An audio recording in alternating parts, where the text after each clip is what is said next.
Hello বন্ধুরা, কেমন আছেন সবাই? আশা করি সবাই ভালো আছেন। বন্ধুরা, আমাদের গল্পগুলো যদি ভালো লাগে অবশ্যই লাইক করবেন আর কমেন্ট করে জানিয়ে দেবেন। আর চ্যানেলে যদি নতুন হয়ে থাকেন অবশ্যই সাবস্ক্রাইব করে পাশে থাকা বেল আইকনটি প্রেস করে রাখুন, যাতে নতুন নতুন ভিডিও আপলোড করার সাথে সাথে আপনার নোটিফিকেশনে চলে যায়। আমাদের আজকের গল্প প্রেম প্রদীপ পর্ব 34। লেখিকা আরিশা নুরুল ছদ্মনাম। আবেগ একটা ধমক দিতে সমুদ্র পিউ চুপ হয়ে যায়। কারো মুখে আর কোনো কথা নেই। দুজনকে শান্ত হতে দেখে আবেগ পিউকে উদ্দেশ্য করে বলে, পিউমণি, বড় ভাইয়ের সাথে কেউ এভাবে কথা বলে? বড় হয় নাও তোমার। Say sorry to him. Piu মন খারাপ করলো। সমুদ্র বাবার সাথে তাল মিলে বলল, একদম ঠিক। বড়দেরকে কীভাবে সম্মান করতে হয় এটি পিউ শেখেনি কেন দিন। এবার আবেগ সমুদ্রের দিকে তাকিয়ে বলে, মোটেও না। আমার মেয়ে জানে কিভাবে বড়দের সম্মান দিতে হয়। তুমি কেন ওর সাথে উচ্চ আওয়াজে কথা বলবে? ছোট্ট বোন হয় তোমার, সবসময় চিহ্ন দিয়ে কথা বলবে। ও ভুল করলে ওকে সুন্দর করে বোঝাবা। রিক্সাওয়ালাদের মতো চেঁচানোর তো কিছু দেখছি না আমি। সমুদ্র মুখ বোতা করলো। পিউ নরম গলায় বলে, সরি ভাইয়া। সমুদ্রের তেমন কোনো ভাবান্তর হলো না। সে নিজের রুমে ঢুকে গেট লাগিয়ে দিল। এতে মনে মনে কষ্ট পায় পিউ।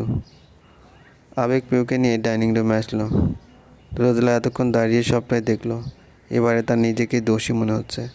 সমুদ্রে তার উপর রাগ করাতে সে মোটেও কষ্ট পায়নি, বরঞ্চ সে সমুদ্রের মনের ভিতরে ক্ষতটা দেখতে পাচ্ছে। ছেলেটা যে কষ্ট পেয়েছে অনেক তার জন্য, মায়ের তোর জন্য কেঁদেছে অনেক, কিন্তু মা পারেনি তার বাবাকে সময় দিতে। সমুদ্র রুমে গিয়ে মেজাজ খারাপ করে বসে রইল। রাতে কিছু খায়নি, সকালেও কিছু খাবে এসে। যখন সে মনে মনে কষ্ট পায় সেই সময় নিজেকে বাহ্যিকভাবে কষ্ট দিতে থাকে, যেন মনের কষ্টটা কিছুটা হলেও কমে আসে। আজকে না খেয়ে থাকবে সে সারা দিন, তাহলে মনের মধ্যে যে আগুন জ্বলছে তা ধপ করে নিয়ে যাবে। সে রেডি হয়ে নিল, অফিস যাবে জন্য। আজকেই জয়নিং, সব কাগজ ঠিক করে নিল। জয়েন করে সে ক্যান্সার ইনস্টিটিউট যাবে। বাবার রিপোর্টগুলো নিয়ে নিল সঙ্গে। রুম থেকে বের হয়ে ড্রয়িং রুম বেরিয়ে মেইন দরজার কাছে যেতে বাবার ডাক পড়ল। সে থেমে গেল, কিন্তু পেছনে না ঘুরে বলে, কি বাবা? আসো, নাস্তা করো, তারপর যাও। খাবো না। কেন? আজকে তো তোমার জয়নিং ডেট। ঠিক মতো যাও, এভাবে যাচ্ছ কেন? ভালো দেখে একটা শার্ট পরো, ফর্মালভাবে যাও। সমুদ্র থেমেই আছে। বাবার কথা শেষ হওয়ার অপেক্ষায় আছে সে। শেষ হলেই বাইরে বেরিয়ে যাবে। আবেগ আরও বলতে লাগলো, রোদেলা, সমুদ্রের জন্য একটা শার্ট বের করে ইস্ত্রি করে দাও, সঙ্গে টাইও বের করো। রোদেলা সমুদ্রের প্লেটে খাবার বেড়ে দিয়ে বলে, আচ্ছা। রোদেলা ছেলের রুমে গেল শার্ট বের করতে। এদিকে সমুদ্রকে জোর করে খাওয়াতে বসানো হলো। সে না চাইতেও খেয়ে নিল। আবেগ খেতে খেতে বলে, আমরা একটা পরিবার, আমাদের উচিত একসাথে থাকা, একে অপরের সাথে ঝগড়া করা বোকামি। যারা আমাদের ফেলে চলে যায় তারাও কি পরিবারের অংশ আব্বু? আবেগ সমুদ্রের দিকে তাকালো, তারপর আস্তে করে বলে, তোমার আম্মুর তোমাকে নিয়ে যেতে এসেছিল বাবা, তুমি নিজ থেকে যেতে চাওনি। এখন কি আম্মুর দোষ আছে? সমুদ্র কিছু বলল না। সবাই মিলে তাকে একটা জিনিসই বোঝাতে চাচ্ছে, তা হলো মা কোনো ভুল করেনি। আসলে কি সে ভুল করেনি? সবাই যেহেতু বলছে তাহলে হয়তো বা ভুল করেনি মা। রোদেলা রুম থেকে বের হয়ে এলো। আবেগ সমুদ্রকে শার্ট চেঞ্জ করতে বলে। এবারও অনিচ্ছায় শার্ট চেঞ্জ করে বেরিয়ে যায়। সমুদ্র যাওয়ার খানিক বাদে ইভানা আর শ্রাবণ চলে এলো। পিউয়ের মুখ কোমড়া দেখে শ্রাবণ তার কাছ থেকে সবটা শুনে নিল। শ্রাবণ আর ইভানা কেউই জানতো না আবেগের ক্যান্সার ধরা পড়েছে। এই সংবাদ পাওয়া মাত্র দুজনই হতবিহ্বল। ইভানা রোদেলার পাশে বসে আছে। রোদেলা চুপসে এক কোণে পড়ে থাকার মতন বসে আছে। আবেগ রেডি হচ্ছে, সে নাকি অফিস যাবে।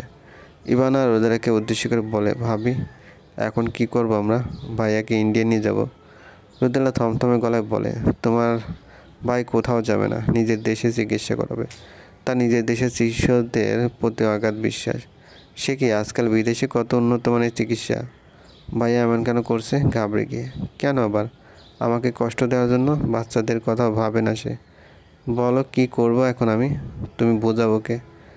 এমন করে কি কোনো লাভ হবে? বরং আমরা এতগুলো মানুষ কষ্ট পাচ্ছি। একদণ্ড থেমে রোদেলা কেঁদে দিয়ে বলে, ইবু, ওর কিছু হয়ে গেলে আমি কি করে বাঁচবো? আমিও মরে যাবো রে ইবু। ইভানা রোদেলাকে সান্ত্বনা দিয়ে বলে, ভাবি, তুমি শক্ত হও, এখন এই পরিবার তোমাকেই সামলাতে হবে।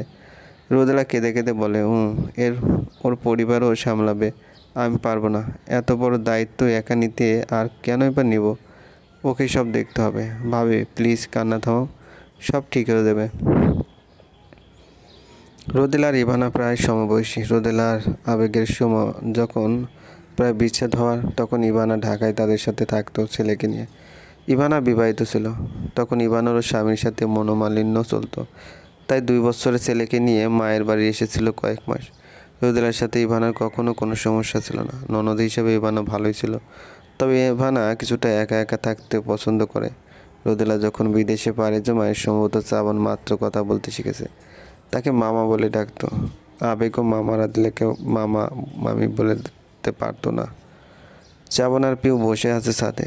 পিউ উদাস হয়ে আকাশের দিকে তাকিয়ে বলে, ভাইয়াকে কি তবে বলে দিব দাদির বলা কথাগুলো? আমার মনে হয় ইটস হাই টাইম। এখন না বললে প্রবলেম বেড়ে যাবে।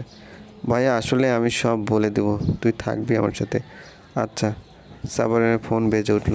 আননোন নাম্বার থেকে কল এসেছে। সে পিওর সামনেই কল রিসিভ করে বলে, হ্যালো। ওপাশ থেকে কেউ কথা বলল না, তবে পাশ দিয়ে গান বেজে উঠল। বন্ধু 3 দিন তোর বাড়িতে গেলাম, দেখা পাইলাম না। ও বন্ধু 3 দিন তোর বাড়িতে গেলাম, দেখা পাইলাম না। শ্রাবণ হ্যালো হ্যালো করছে, ওপাশ থেকে গান বেজেই চলছে। না পেরে সে বিরক্ত হয়ে কল কেটে দেয়। কিছুক্ষণ পর সমুদ্র বাসায় ফিরল। ক্যান্সার ইনস্টিটিউটে গিয়েছিল তারা। ডাক্তার বলেছে বেশ কিছু টেস্ট করা হবে, এরপরে সিদ্ধান্ত নেওয়া হবে কেমোথেরাপি দিতে হবে কিনা। বাসায় এসে রুমে যেতে দেখে তার রুমে পিউ আর শ্রাবণ বসে আছে। দুজনকে এভাবে দেখে হকচকে যায় সমুদ্র। শ্রাবণ পিউ মুখ চাওয়াচুই করে নেয়। তারপর শ্রাবণ গম্ভীর কণ্ঠে বলল, কথা আছে তোমার সাথে। সমুদ্র ঘড়ি খুলতে খুলতে বলে, বল। মামির কোনো দোষ নেই, কিন্তু নানি সবসময়ই মামির পিছনে পড়ে থাকতো। আরও কিছু পারিবারিক কারণ মামি বিদেশে গিয়েছিল। তুমি তো শিক্ষিত, তুমি বলো, মামির কি ক্যারিয়ার নিয়ে ভাবা দোষ? নারীরা কি বাইরে গিয়ে চাকরি করতে পারবে না? সমুদ্র বলল, এখানে দোষ বা নির্দোষের কিছু নেই। নারী হিসেবে হয়তোবা তিনি ঠিক, কিন্তু মা হিসেবে কোন মায়ের কি উচিত তার বাচ্চাকে রেখে চলে যাওয়া? এখন তোমরা বলবা সে বাধ্য ছিল। দাদি বের করে দিয়েছে বাসা থেকে, বাবা গালিগালাজ করেছে, সব বুঝলাম, তার সাথে অন্যায় হয়েছিল, মানলাম। কিন্তু দাদি বলল আর সে চলে গেল। ঘর সংসার আর ছেলের মূল্য এত কম? আর সে চলে গেল আর ঘর সংসার আর ছেলের মূল্য এত কম। এখন তোমরা বলবে আমি তার সাথে যেতে চাইনি। এটা সম্পূর্ণ ভুল ধারণা। তাকে যখন বাবা বেরিয়ে যেতে বলে, সেদিন সে একা আমাকে ফেলে চলে গিয়েছিল। হয়তো অভিমানে, কিন্তু গিয়েছিল তো। সেদিন থেকে আস্তে আস্তে আমাদের মধ্যে দূরত্ব বাড়তে থাকে। আমি কিন্তু তার কাছে থাকতে চাইতাম। সে আমাকে ফেলে থাইল্যান্ড গেল। 3 মাস পরে এসে আমাকে নিয়ে যেতে চাইলো। আমি বাবাকে রেখে যেতে রাজি হইনি। আমি সবই জানি, বাবা কিছু লুকায়নি আমার কাছ থেকে। এমনকি বাবা তাকে সন্দেহ করেছিল, সব জানা আছে। তবু আমার বিবেক তাকেই দোষী ভাবে। সরি, হয়তোবা আমার মানসিকতা তোমাদের মতো এত উন্নত না। গেও আমি, তাই তাকে দোষী ভাবি। আমার আবারও সবার কাছে ক্ষমা প্রার্থী। পিউ হতভম্ব। ভাইয়া সব জানতো, তবু এমন কেন করে? অথই মেঘের পাশে এসে বসে বলে, আজকে দুপুরে এলে যে? মেঘ হাসি মুখে বলে, আয়না রান্না করছে জন্য খেতে এলাম, একসাথে খাবো। আর অফিসে কাজ নেই তেমন একটা। অথই বলে ওঠে, শোনো না, একটা ভালো খবর আছে। মেঘ উৎস নিয়ে বলে, কী খবর? পাশের বাসার নতুন ভাড়াটে উঠেছে না? তো ওই মহিলা ছাদে আয়নাকে দেখেছিল, তার নাকি আয়নাকে খুব পছন্দ হয়েছে। মেঘ ব্রুকুসকে ফেলে। অতই হাসি মুখে বলে, ওনার ভাই আছে, নিজের ভাই, প্রস্তাব দিয়েছে। কি করব, রাজি হব? আয়নার জন্য আলিয়ার 2টা বিয়ের প্রস্তাব এসেও পাত্রপক্ষ না করে গেল। ইন্টার্ন শেষ হয়ে গেলে ভালো প্রস্তাব পাওয়া যাবে না। শোনো, আমি বলি কি, ওদেরকে আসতে বলি। দেখা যাক, সমস্যা তো নেই। অথই তুমি কি সুস্থ স্বাভাবিক মানুষ? কেন? আমি কি করলাম? মেয়েটা ট্রমার মধ্যে ছিল, এখন কিছুটা ঠিক হচ্ছে। আর তুমি এসব কি শুরু করে দিয়েছো? অশিক্ষিত নাকি তুমি?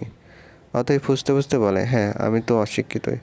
শিক্ষিত তো তোমার মডার্ন বোন, ঘর সংসার পেলে বিদেশ যায়। স্বামী ছেলের চেয়ে চাকরি বেশি প্রিয়। তোমার বোন তো খুব শিক্ষিত, সে তো মেয়ে নামে কলঙ্ক। আমি তো শিক্ষিত না, ইন্টারমিডিয়েট পাস, তাও তোমার বোনের মতো বেহায়া না। চিৎকার করছো কেন? আর খবরদার রোদেলাকে নিয়ে